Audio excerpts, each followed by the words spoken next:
नारायण दास गांव की पाठशाला में चपरासी का काम करते थे। उनके घर में उनकी पत्नी और 12 साल की बिटिया मानसी थी। आज छुट्टी का दिन था। घर का महीने का राशन भी खत्म हो गया था।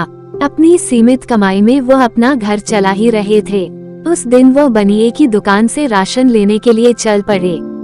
साथ में मानसी भी निकल पड़ी कि आज बाजार में घूमना भी हो जाएगा। बनिया लाला की दुकान पर पहुंचकर उन्होंने अपना राशन बंधवाया और मानसी का हाथ पकड़कर वापस चल दिए। चलते चलते मानसी की नजर गोलगप्पे वाले की ठेले पर पड़ी। बेटी गोलगप्पे खाने के लिए मचल गई। पिता ने ठेले वाले से पूछा, किस भाव दिए हैं गोलगप्पे वाले भाई? गोलगप्पे वाले ने जवाब दिया, 10 रुपए के 8 गोलगप्पे। पिता को मालूम ना था कि गोलगप्पे इतने महंगे हो गए हैं। जब वो खाया करते थे तो 1 रुपये में 10 मिलते थे।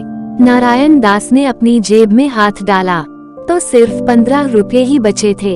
बाकी के पैसे घर का राशन लेने में खर्च हो गए। उनका गांव शहर से दूर था। 10 रुपये तो बस किराए में ही लग जाएंगे।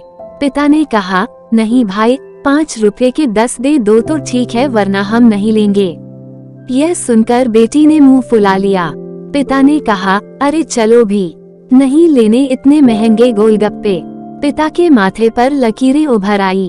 तभी ठेले वाला बोला, अरे खा लेने दो न साहब, अभी आपके घर में है तो आपसे लाड और जिद भी कर सकती है। कल को पराए घर चली जाएगी तो पता नहीं ऐसे मचल पाएगी भी या नहीं। तब आप भी तरसेंगे बिटिया की ख्वाहिश पूरी करने के लिए। गोलगप्पे वाले के यह शब्द पिता को चुभने लगे और उनको सुनकर पिता को अपनी बड़ी बेटी की याद आ गई, जिसकी शादी 3 साल पहले एक खाते पीते और पढ़े लिखे परिवार में की थी। उन्होंने पहले ही साल से बेटी को सताना शुरू कर दिया। 2 साल पहले तक वो मुट्ठी भर भर कर नोट उनके मुंह में ठूसते रहे, पर लड़के वालों का पेट बढ़ता ही चला गया और अंत में एक दिन सीढ़ियों से गिरकर बेटी की मौत की खबर ही मायके तक पहुंची। आज नारायण दास छटपटाते हैं कि फिर उनकी बेटी उनके पास वापस लौट आए तो चुन चुन कर उसकी सारी अधूरी इच्छाएं पूरी कर देंगे। पर वह अच्छी तरह जानता था कि अब यह असंभव है। दे दूं क्या बाबूजी? गोलगप्पे वाले की यह आवाज ने पिता की तंद्रा तोड़ी।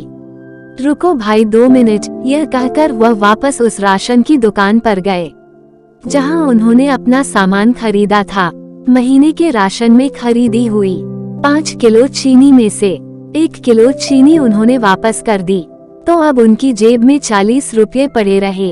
फिर पिताजी और बिटिया दोनों ठेले वाले के पास पहुँचे।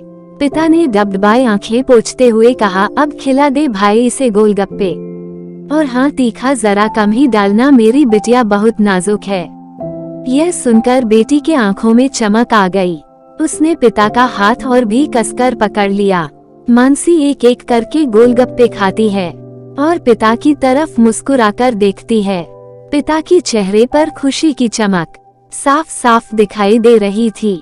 इसके बाद दोनों गांव जाने वाली बस में बैठ गए और अपने घर पहुँचे। माँ ने घर पहुँचते ही पूछा, क्या क्या खरीद कर लाए हो बाजार से?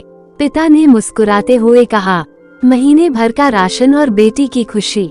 आशा करते हैं आपको यह कहानी बिटिया की खुशी जरूर पसंद आई होगी। अगर पसंद आए तो नीचे कमेंट करके जरूर बताएं। वीडियो को लाइक करें और चैनल को सब्सक्राइब जरूर करें।